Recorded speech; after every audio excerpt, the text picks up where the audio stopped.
Hi, good night, everyone. I have a word for you guys today, and this word is based on Psalms 81, and it is a very important word.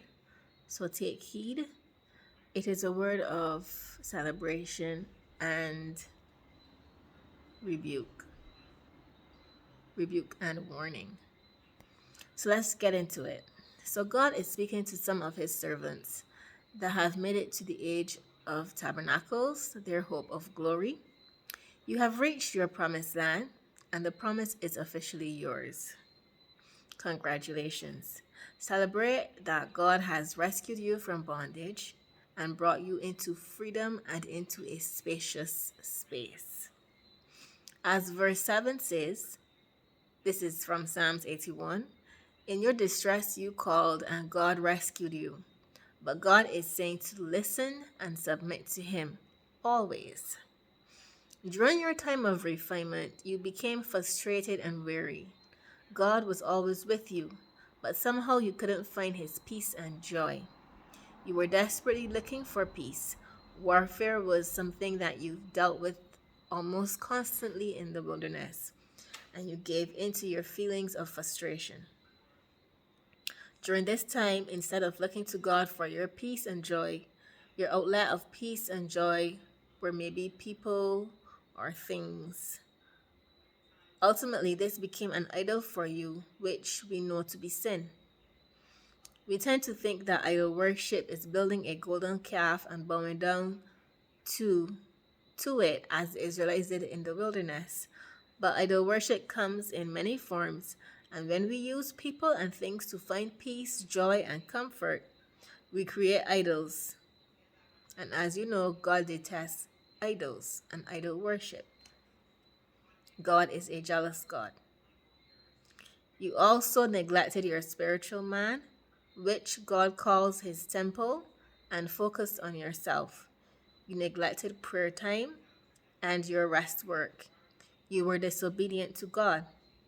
Haggai 1 verse 4 says, Is it time for you yourselves to be living in your paneled houses while this house remains a ruin?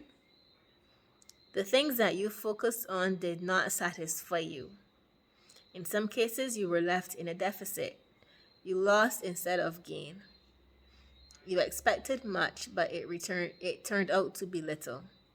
Haggai 1 verse 5 says, Now this is what the Lord Almighty says. Give, give careful thought to your ways. You have planted much, but harvested little.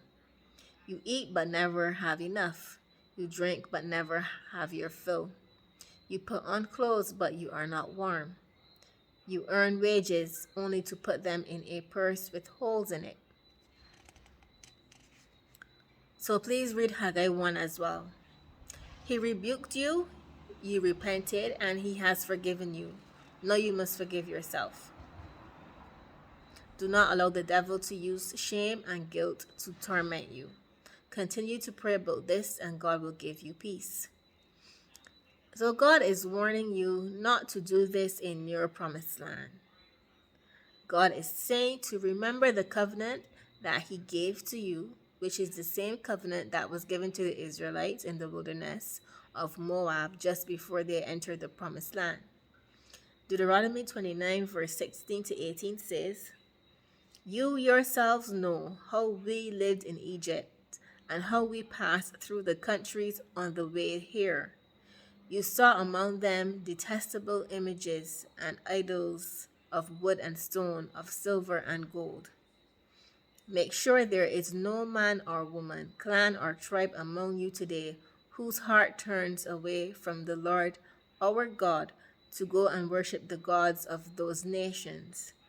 Make sure there is no root among you that produces such bitter poison.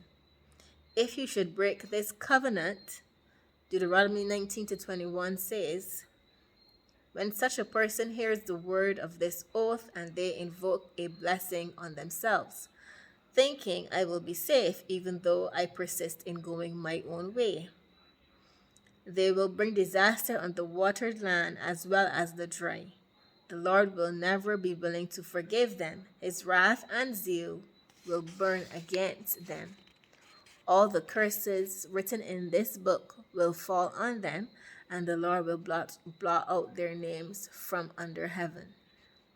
The Lord will single them out from the tribes of Israel for disaster according to all the curses of the covenant written in this book of the law. God said in Psalms 81, verse 15, those who hate him will cringe before him, and their punishment will last forever. But you would be fed with the finest of wheat. With honey from the rock, I would satisfy you. So along with this word, I had a dream a couple months ago where I was in a car waiting for my baby. And there was some person in authority, an authority figure, maybe it more felt like a soldier. He opened the door and he gave me this beautiful baby girl. And she was unimaginably beautiful in the dream. And she was happy and joyful. And I had to sit in the car and wait, like I said before. But the baby was not a newborn baby. The baby was still a very young baby, a baby that can't walk or crawl, so still a very young baby. But the baby was not newborn. And in the dream, my kids and my husband, they were also there, and they were extremely happy and extremely joyful about the baby. My kids were playing with the baby, and my husband, he was all over the baby as well. So that dream is to say that you have been given the promise, and the promise is yours. It has been given to you. You have reached your promised land. Just like the Israelites, you are at the point, you are right in front of the Jordan River, ready to cross over to the Jordan River. So you have been given some of the promises so far, but not all of them. You haven't crossed the Jordan River as yet. But the promise was delayed because the baby that they gave to me in the dream was not a newborn. It was a couple months old. I would say 2 or 3 months old. And so the promise was delayed, and it was delayed due to idol worship. However, the idol worship test was important. It was necessary because going into the promised land, we are not to idolize anything or anyone.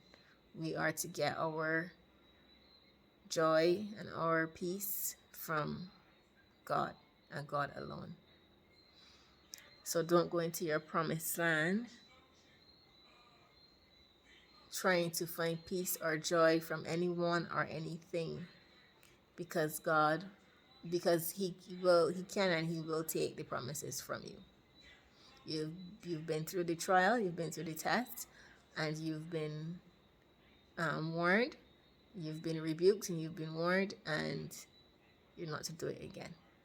Okay, so this video was long enough, and I hope this video was a blessing to you, and continue to have a good day or night wherever you are.